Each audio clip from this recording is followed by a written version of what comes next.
Olá, minha gente, tudo bem? Sejam muito bem-vindos e bem-vindas. Nós vamos conversar sobre a Cecília Meirelles, jornalista, crítica literária, editora de livros, tradutora. E aqui nesse livro, Cartas a um Jovem Poeta, vamos ver se a gente consegue mostrar para vocês, né? Cartas a um Jovem Poeta, com tradução do Paulo Ronay, há um comentário, né?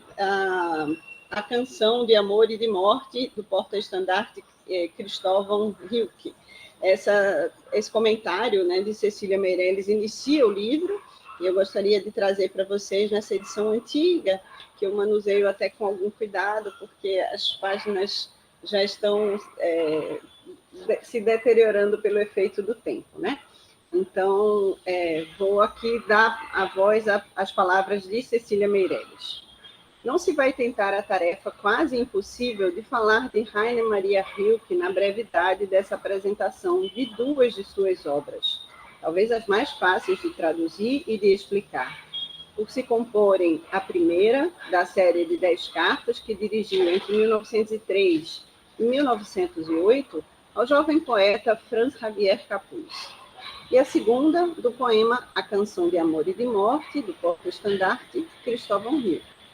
E por muito que nos traga de sonho, como toda a obra do poeta, é, no entanto, das suas páginas mais objetivas e construído sobre a realidade de um documento que lhe serve de prólogo. Este prefácio visaria especialmente falar da primeira das traduções de que se ocupou o Sr. Paulo Ronay, poliglota e erudito, já incorporado às letras brasileiras, e que verteu para o nosso idioma com a exatidão possível, considerando-se o que há de internacional na linguagem de Hilke, essas cartas tão ricas de outra substância, além do simples conselho literário. Se alguma vez se sente na tradução certa obscuridade, ela é, como a do original, por estarem as palavras obedecendo à fidelidade do pensamento, mais que à facilidade da elocução. Quanto ao conteúdo dessas 10 cartas, que tão singularmente deveriam sobreviver como uma espécie de mensagem solicitada por Capuz, mais útil a tantos destinos, conviria chamar a atenção do leitor para alguns de seus pontos mais interessantes. Inicialmente é curioso notar, qualquer que tenha sido o destino de Capuz nas letras, o efeito que sobre o jovem poeta produziram os primeiros poemas de Hilke, muito jovem também naquele tempo. Essa é uma das mais autênticas consagrações da poesia no que ela possui de tradicionalmente mágico, de originalmente divino. O Hilker dessas cartas é como um intermediário de mistérios, uma espécie de oráculo, que se consulta e em quem se crê.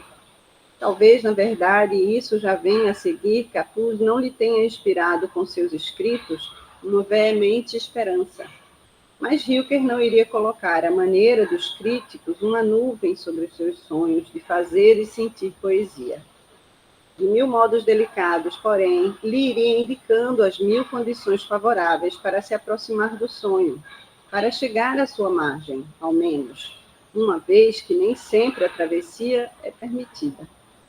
O que entre essas 1000 indicações diversas ficasse em silêncio e mais obscuro, palpitando aí, estaria verdadeiramente o seu discreto, cálido, religioso conselho.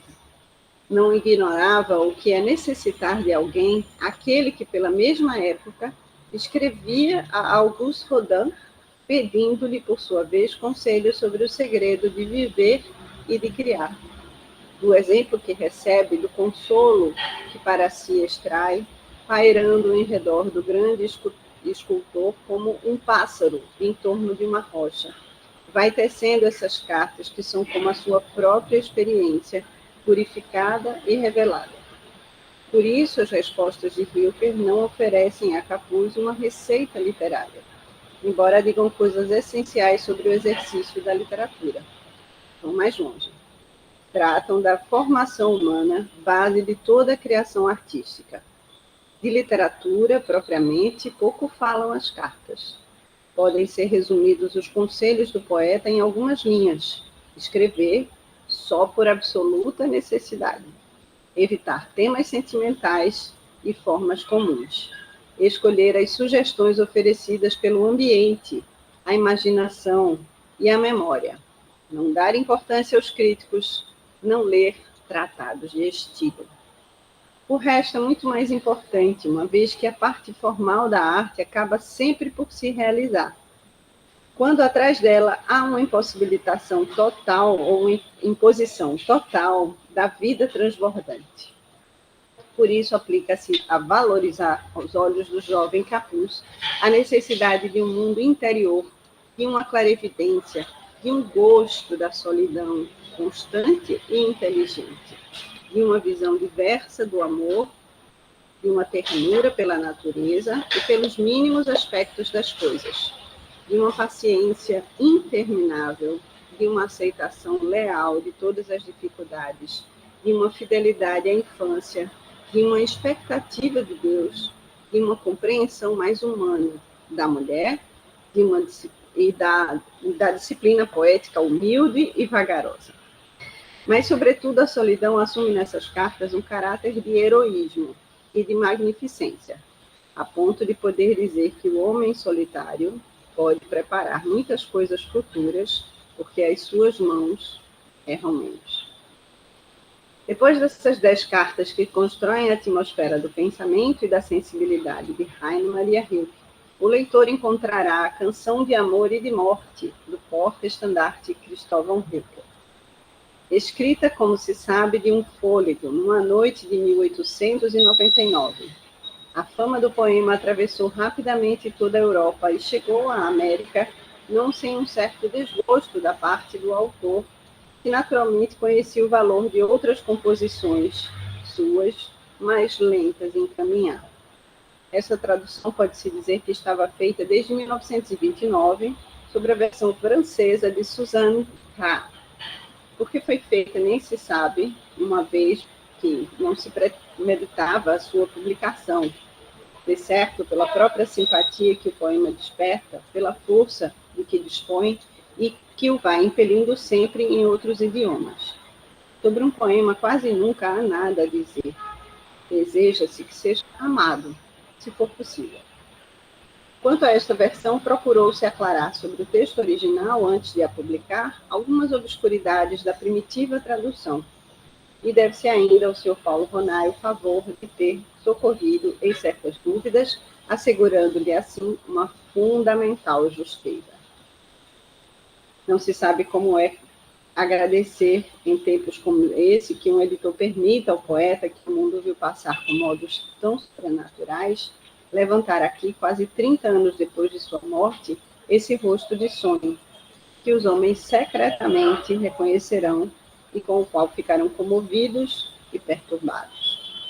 Mas claro que todos ele trazia consigo a recordação dos anjos e das esfinges. Então, esse livro é da editora Globo, a edição já muito depauperada, foi publicado entre o Rio de Janeiro e Porto Alegre, São Paulo, e esse poema, Canção e Morte, a Canção de Amor e de Morte, né? É importante, eu acho, que eu possa ler para vocês em outro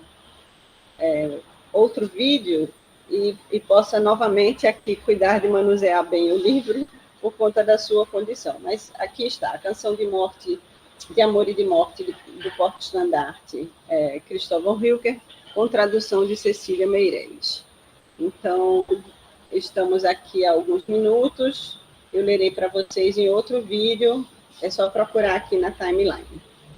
Até o próximo encontro, minha gente. Tchau.